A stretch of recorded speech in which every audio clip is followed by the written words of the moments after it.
transport account for up to a quarter of our carbon emissions, a major contributor to climate change. I'm Sinead O'Shea, and I'm in Berlin to tell you about a scheme that's going to do something about this. Since Karl Benz invented the modern automobile in 1885, Germans have always loved their cars. But in a move that may have profound consequences for the rest of us, this seems set to change. Car sharing schemes are happening worldwide, but in Germany, which has the largest number of users in Europe, they're really taking off. Hello. They can be organised on the internet or in person. She now told me where the car is, and she gave me this card to open it. So here's the card. Okay. And the key is inside. So as you can see, it's a pretty straightforward system, which I think is a big part of the appeal, yeah? Yes, I think so. It's cheap, cheaper than known car, and it's easy to get one if you need one. So how important to you is owning a car?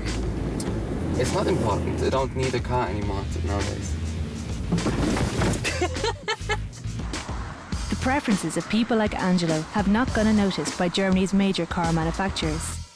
BMW are now producing models specifically for the car-sharing market. So we have a look at one of our apps. You can then say, okay, I'm down here somewhere. It's going to take me about 5 minutes to walk up here. So you just say, come on, every car has a name. That one is called Mini Cooper Day Orlando. And what you do at the end, you say, just book now, and off you go. When you register, we're going to put a chip on your driving license. This chip is, or your driving license itself, is just to open the vehicle. So you hold it here. It's going to start to flash yellow. It takes about 10 to 15 seconds until the vehicle opens. And then as soon as the vehicle is open, you can step in and drive off. Okay. So what you have to do is you press the start button, then you type in your personal PIN number. Then it's going to ask you how clean is the interior of the vehicle, so you have a look around. No more key needed. You just get in, you type all the data in the little computer, and then you press the start engine, and as you see, it just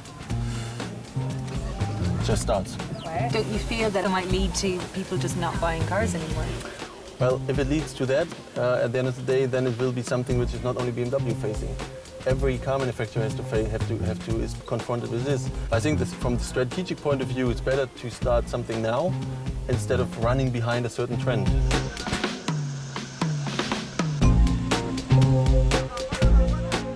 Car sharing significantly reduces carbon dioxide emissions.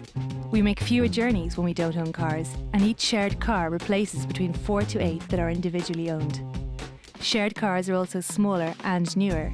In Germany, their CO2 emissions are 21% lower than those of the average German car. There are lots of transport options here in Berlin. In particular, there is a very extensive and very reliable rail system. It is the availability of all these options which can make car sharing really work. Hello! Dr. Frank Wolter is an electricity enthusiast. He believes electric car sharing is the next step in this transport revolution. Does it not take loads of energy to charge the car though? No, it's not that much. It's not the amount of energy, it is the speed of loading. The battery normally is about 100 to 150 kilometers range, and if that costs about €3 and you compare it to combustion, to petrol, which is here 150 a liter, and a normal car takes 7 or 8 liters in the city, you see that is much cheaper. Yeah, much cheaper. Yeah, but are the cars more expensive? The cars are more expensive, but here the sharing concept is you don't buy the car. You share the car with many other people. Okay. To feed it, you go here, and then you can plug it in. Okay. And now the car is charged. Is it different to drive? It is a different feeling. Okay. Well, let me have a go. I'll drive in the future.